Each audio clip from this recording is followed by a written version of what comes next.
mao na mga igsuon nga usa ra gyud kasimbahan ang gitugod ni Kristo. Diini mga panahon na daghan kadyo ang ubang pundok nga mosuway pag-atake sa simbahan nga gitugod ni Kristo nga mao nga itong ipasakapan. Munang dili maadyo kung kita magpasagadra sa ilang mga atake. Kinahanglan nga maghibaw ta kung saon pagdipinsa sa atong mga butang atong gituhan diha sa atong simbahan. Now, kumati, usa sa mga pagtulun-an nato nga ilang gisupak kining atong mga images.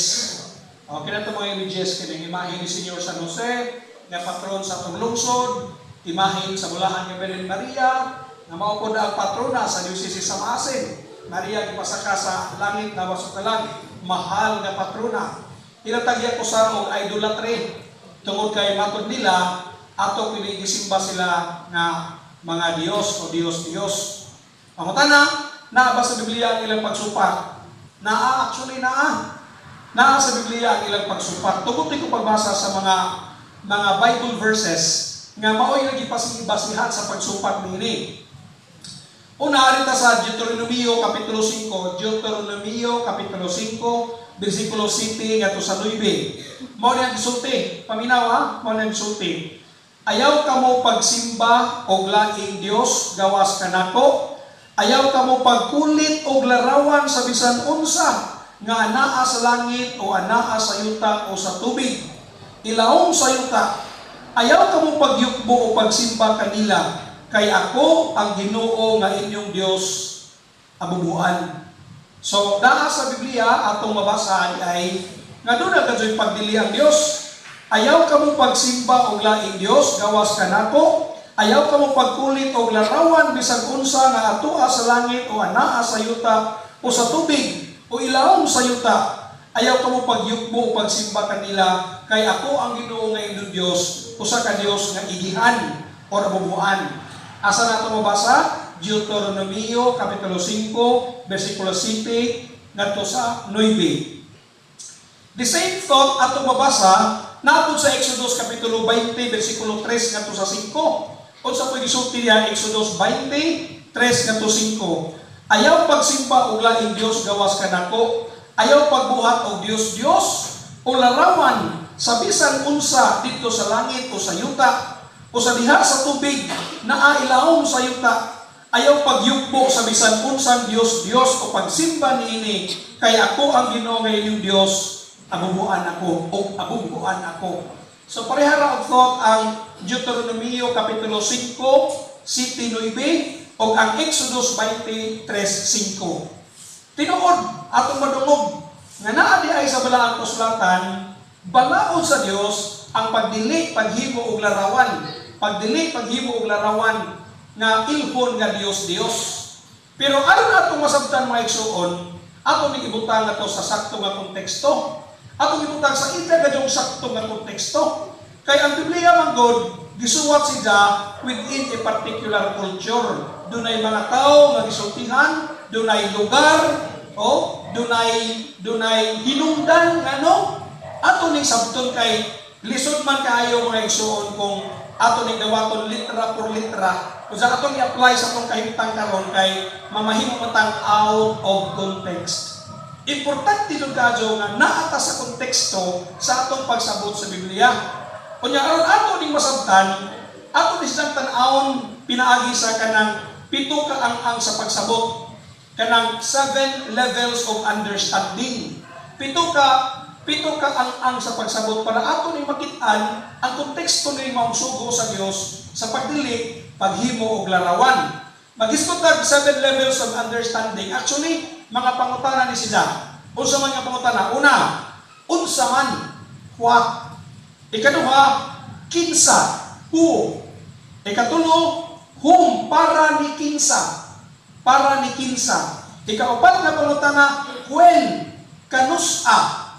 O na ikalima na pangutana, where? This-a? O niya ang ikaunom nga pangutana, why? Ngano? Ikapito nga pangutana, how? Sa unsang paagi.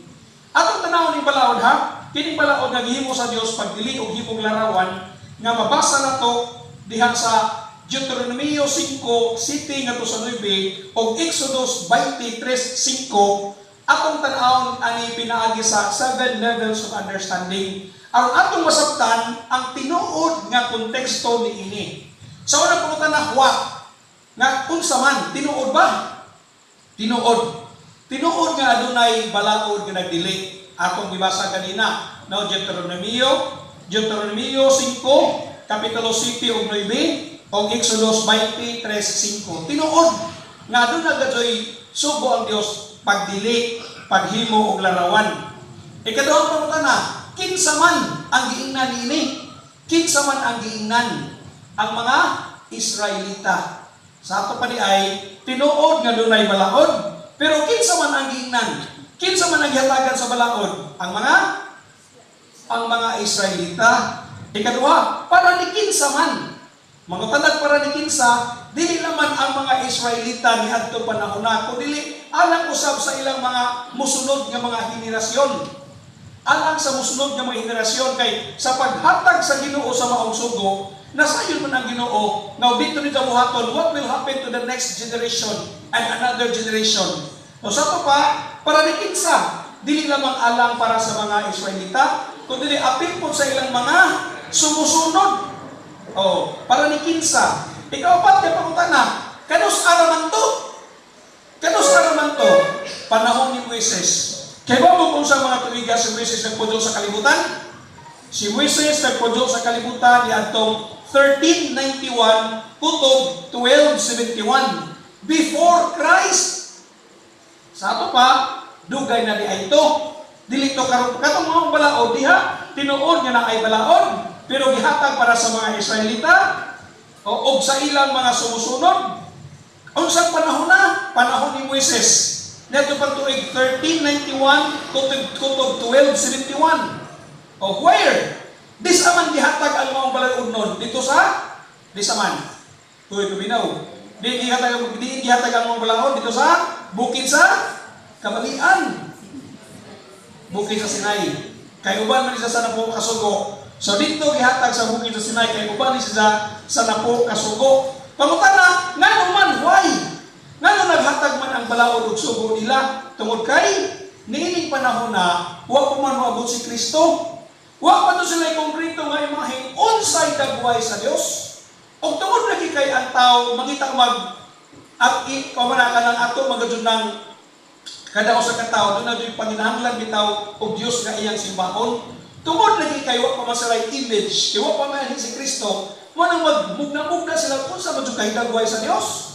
Ang gipasabot na nga ang Dios naa sa langit, pero gusto sila makita nga butang. Gusto sila doon na sila'y matanaw. Mo nang maghimo-himo sila og mga bata, mga larawan ilang himuon. Unsa ang problema kay ilang simbahon nga maoy Dios. Mo tanag ngano, mo nang hinungdan. Kay gusto sila ganay makita nga ilang ilhon nga Dios. Mo nang maghimo sila og mga larawan sa ilang ilhon nga Dios, simbahon nila nga Dios. Mo na hinungdan ngano. Og sa unsang paagi kini maong balaod gihatag, kini gihatag pinaagi ni Moises. Ang balaod gihatag pinaagi ni Moises. Sa to pa, mao to ang kinatibuk-an nga konteksto ngano nga adunay balaod gihimo ang Dios sa pagdili, paghimo og larawan. Sumapa sa atong mabasa sa Deuteronomio kapitulo 5 bersikulo 7 ngadto 9 o sa Exodus 23:5. Nasabtan ninyo? Sabtan ninyo. Duka-duka no diha. Mao to ang konteksto. Mao to ang konteksto ngano nga ang Dios nagsugo pagdili, paghimo og larawan. Sa to pa unsa to? Kinsa unsa ang Dios klaro nga naghimo og balaod. Pagdili, paghimo og larawan. Kinsa may gignan nini ang mga Israelita? Para asa man ni? Dili lang alang sa mga Israelita, alang sa ilang mga sumusunod. Kanus aman to nahitabo niadtong 1391 kutob sa 1271 panahon ni Moises. Disaman dito sa bukid sa Sinai sa Israel. Ngano man tungod kay ang mga tao wa pay concrete image kinsa ang Dios, unsa ang Dios kay wa pa mianhi si Kristo. O sa unsang paagi kini gihatag pinaagi ni Moises. Sa ato pa maigsuon Bisag kada lamang daan atong sabton, dili na sila makaigo na to. Kay di man dito para ato. Di man dito para ato itong balawra. Ilar na ito sa mga Israelita. Tungod kay, naghimo man sila og mga larawan o dya ilang gisimba nga Dios. Nasabtan? O, mato'y konteksto ha sa mga balaod. Ikaduhang punto, mangutan na ta, tinuod man lagi, kaya ito mga nakita, itong gibasa, nakita na to, nga tinuod nga doon na isugo ang Dios, pagdili, paghimog larawan. Pero ang konteksto ni ini, dili para ato, para sa mga Israelita, ni adtong panahon na. Kung ang musunod niya pangutana, absoluto ba kining maong sugo? Absolute ba? Kapag absolute ka ng why exception? May nga na Ginoo, adyaw paghimog larawan. Mao na ka na, di ta paghimog larawan. Lisod na ka na, dato sundon karon kay datatay mga gadgets sa karon panahon na, wala cellphone nga keypad. Tanang cellphone na ani mga larawan nga atong makita. Gani sa una, ang atong communication kani adto, suwat-suwat ra man kadto. Unsa magbasa ka suwat, pero karon natay video call. Na magtawag video call ka, makita ka sa larawan sa imong bana nga tuwa sa Amerika nagtrabaho. Naman pamunta na, absoluto ba ning sugo sa Ginoo pagdili paghimog larawan? Dili oy. Dili. Nga naman, tungod kay sa Biblia mismo, doon ay tayo babasa nga ang Dios nagsugo paghimog larawan. Bisan kani adto pa. Bisan kani adto pa.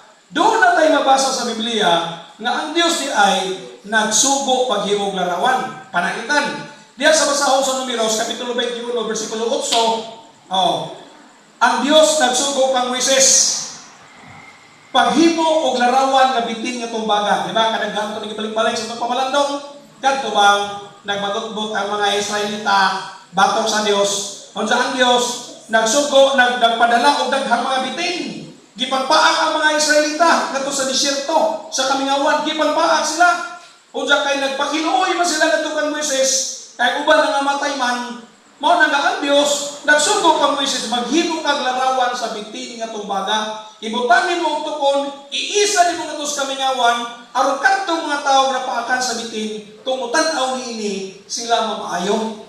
Tugutin ko pagbasa sa inaasa, Numeros 21:8. O giingnan sa Ginoo si Moises, paghimog larawan, diyan mo na ha? Paghimog larawan, ang Diyos mismo ni sugo kang Moises. Giingnan sa Ginoo si Moises, paghimog larawan sa bitin nga tumbaga, o ibutang kini sa tumoy sa usa ka tukon, o ang hipaakan og bitin, dili mamatay, kun mutan-aw niini. Busa nagbuhat si Moises og bitin nga tumbaga, gibutang niya kini sa tukon, o kung ang hipaakan o bitin, mutan-aw sa bitin nga tumbaga, dili siya mamatay. So you see, dili di ay absolute ang maong sugo. Nga naman, kay bisan sa karaang panahon diya po ni Moises, kaya kini balaod ka itong isgutan pagdili paghimog larawan, dihatag ba ni panahon ni Moises? Si Moises may kitagaan ini. Pero sa laing bahin di ay po, panahon diya po ni Moises, ang Diyos nagsugo paghimo og larawan. Paghimo og larawan nga bitin nga tumbaga. Aron kadtong mga tawo nga paakan sa bitin, kumutan-aw sa larawan sa bitin nga tumbaga, sila mamaayo og dili mamatay. Og bisan galing mga igsuon ang arka sa kasabutan. Katubang arka sa kasabutan nga ilang gidada, ang Dios naghimo gyapon, nagsugo gyapon paghimo og larawan sa kirubin. Nga mura og magsilbing gwardiya, Ark of the Covenant, mura ng box God.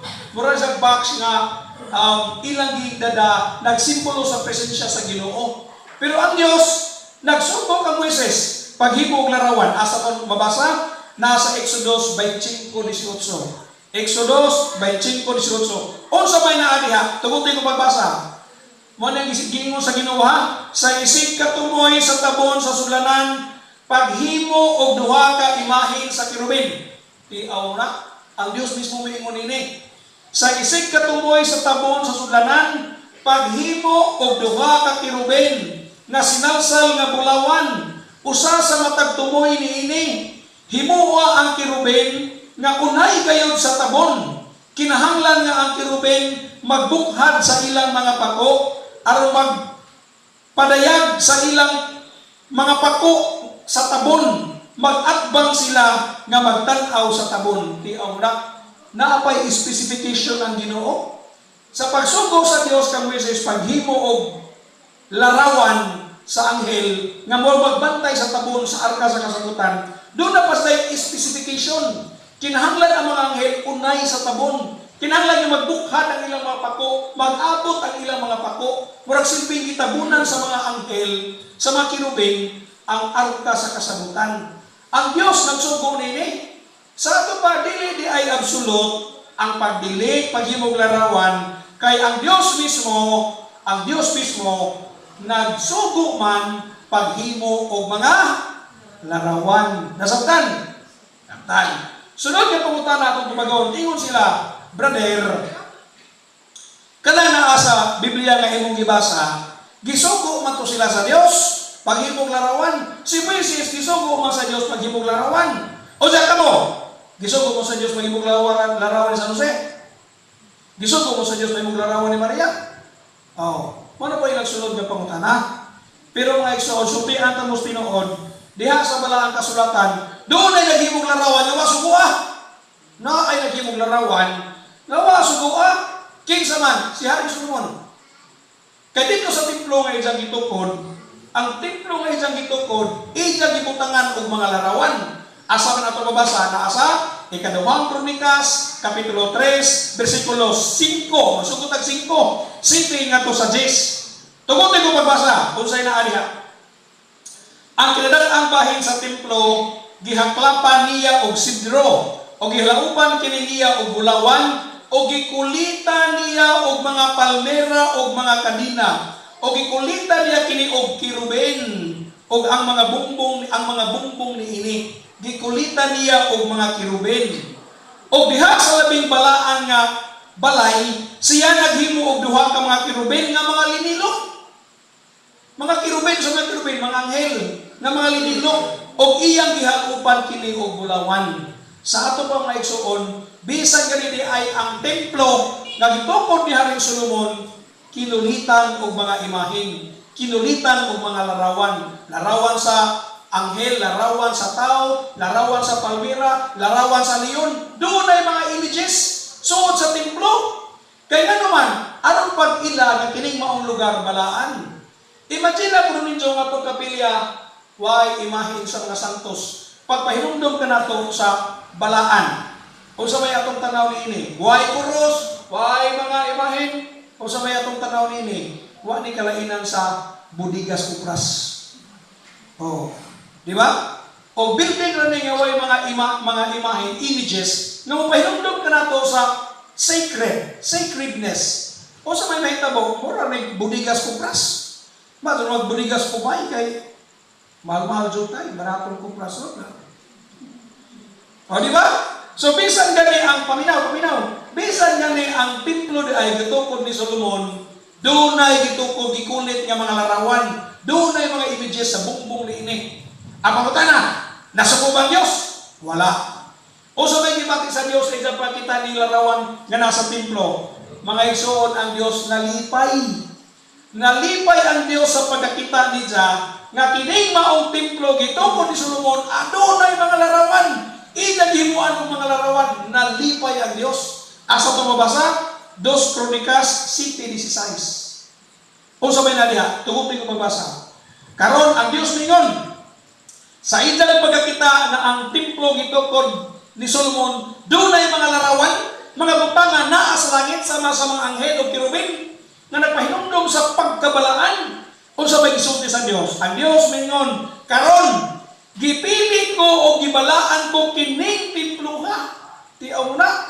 Pagkita sa Diyos sa templo nga gitukod ni Solomon, nga doon ay mga imahin nga iyang gikulit, nga magpahinumdum ka na ito sa butang sa langit, mga butang na balaan o sa gisulti sa Dios. Karon gipili ko o gibalaan ko kining templo ha, ingon nga dapit diin ako simbahon hangtod sa kahangturan o bantayan o panalipdan ko kini sa tanang panahon.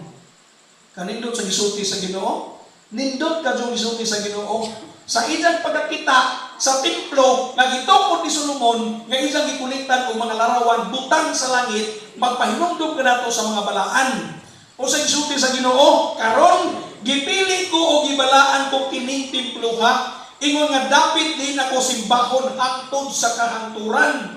O bantayan o panalikdan ko kini sa tanang panahon. What a very beautiful words from God Himself. Kung man siya makita sa templo nga gikulitan og mga larawan pagpahinumdom kanato sa unsay balaan. Kaysa pagkatinood mga igsoon, importante kadyo ang larawan ang pagtapan nato na pagsabot sa usa ka butang. O ang larawan importante kadyo ang pagtapan nato pagsabot sa mga butang. Kay di ba sa philosophy na pinultiho nagingon nga nothing comes to the intellect without passing through the senses.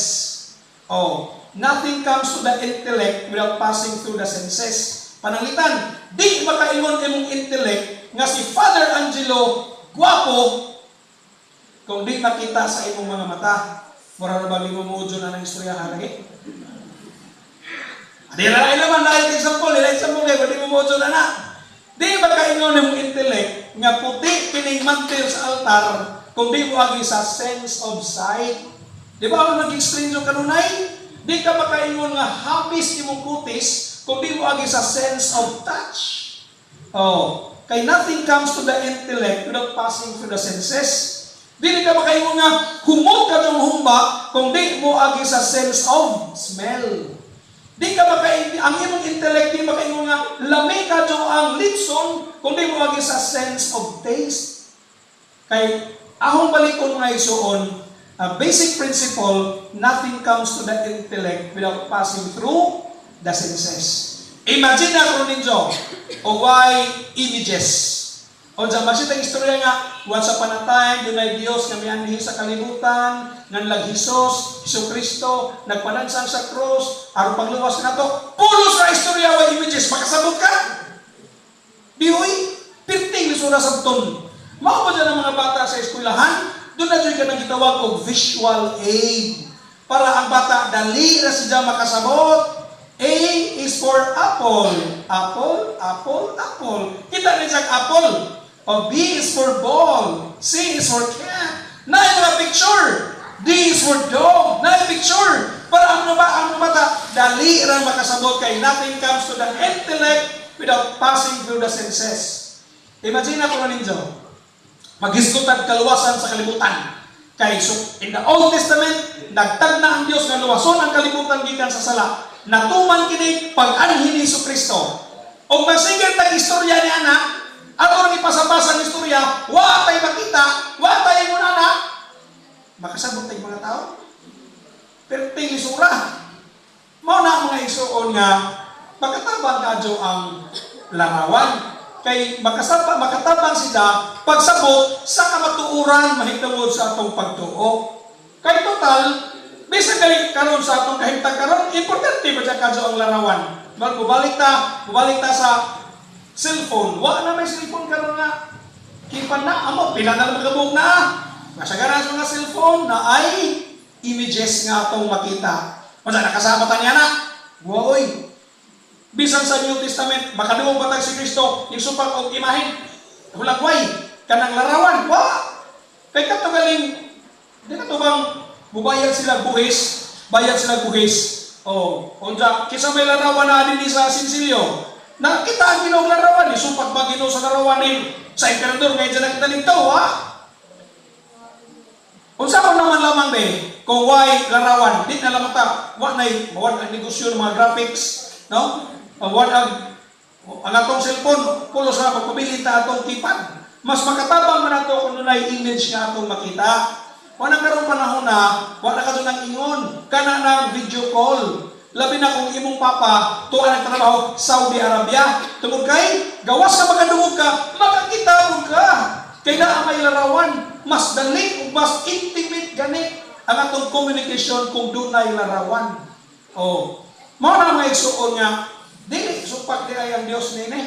Makatabang na ko ng pagsabot. Mamahimo na ka na silang supak sa balaod sa Ginoo. Kung maghimo tag larawan, o sa atong ilhon nga Diyos, puli sa tinuod nga Diyos. Mao na ka na, mamahimo rang supak sa kabut-on sa Ginoo kung ang larawan nga itong himuon atong ilhon nga Dios puli sa matuod nga Dios. O magpundok may mo sila nga nga malaging mubaw man mo sa larawan o sa ay buluhod mo atubangan sa larawan. Pero mga igsoon, kanang pagsimba sa English worship nabahin man sa duha. Nabahin sa duha. Amo sa gitawag og adoration. Ang kanang adoration that is proper to God. Para doon na sa Dios na pagsimba gitawag og adoration. Pero namo po'y para sa mga balaan ng mga tao, gitawag og veneration. Kanang pagpasidungog. Naa ba na sa Biblia? Naa! Naa yung tao sa Biblia nga ning bawo sa kabalaan nga tao. Dili mo kikini Dios. Kung dito mo kay sinugo sa Dios. Pananglitan. Nasa Genesis 19:1. Si Lot mihapa at tubangan sa duha ka anghel. Anghel ha? Dili Dios. Si Lot mihapa at tubangan sa duha ka anghel. Dili aron sa pagsimba kanila, kung dili pagsimba kanila isip Dios, kung dili aron pagtahon isip mga sinugo sa Dios. Nakasala ba si Lot? Wa. Kang inang paghapa, dili pagsimba ingon nga Dios, kung dili mga anghel sinugo sa Dios. Di ba kamumuki mo, amoy ng mustare? O bisag idaran pa mo na ho. Maninig abi ninyo, muamin po ko ninyo. Kay matuwang pa mo na ho. Pero butugon po muamin mo na ho bisag manghod ko ninyo. Kay irespeto mo sa ako pagkaparay pagkasinugo sa Dios. Mo na silog pinapa sa anghel, di tungod kay sida Dios. Kundi ito kining anghel sinugo sa Dios. Nakulang mabasa na to sa Josue 5, 13-14. Sa nagkadoon na si Josue sa Jericho, nakita siyang tawo nga nagbarog sa atubangan niya nga nagbitbit og espada. O nga miduol si Josue kaniya og nangutana, sundalo ka ba? Namo or kaaway? Ang tawo mitubag, dili ako sundalo ninyo, dili pod kaaway. Ania ako ingon nga pangulo sa kasundaluhan sa Ginoo. Ania ako ingon nga pangulo sa kasundaluhan sa Ginoo. Pagkadungog ni Josue, anangan nga Ginoo, mihapa si Josue og miingon kaniya, andam ako sa pag-alagad kanimo. Unsa may imong ipabuhat kanako? Nakasaba si Josue? Wala. Kaya ang paghapa ni Josue, pagtahod sa maong tao nga sinugo sa Dios. Mao na atong pagbaw sa atubangan sa mahal nga Birhen Maria, pag-adbaw atubangan sa mga santos, dili tungod kay kana sila puli atong gipulihan ang Dios nga tinuod, dili. Kung dili kay kini sila mga balaan sa Dios. Mabitaw itong taong lasan, di tawag lang Diyos. May nagtag Diyos Agustin, Diyos Jose, Diyos na Jose. May ngunita, Diyos na Maria. Woy! San? Meaning, Santos, balaan. Santos, balaan. San Jose, bulahan nga Birhen Maria, Santa Maria, San Agustin. Kay balaan sila. Wanang mubaw pa nila as a kind of veneration. To venerate pagpasidungog. Tuwad kini sila mga balaan sa Dios. O may ngunita nga, may magampo nita nga, Dios nga Agustin, taga-iko og Bakting. May ngunita, Dios nga Antonio, taga-iko og Auto. May ngunita, diluwi. Kung imong tanawon kini sila, atong nagtinirta og mga larawan nila.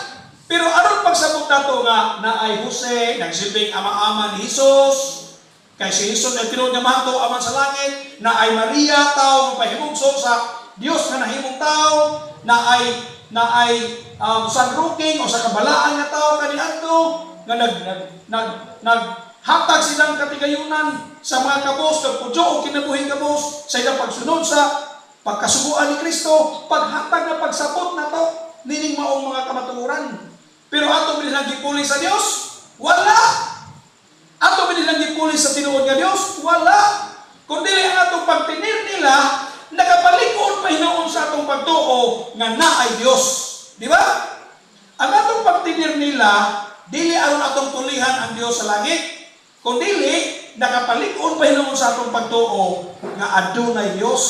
Tungod niya na, ang pagtinir na itong mga larawan, dili mahimong supak sa sugo sa Ginoo.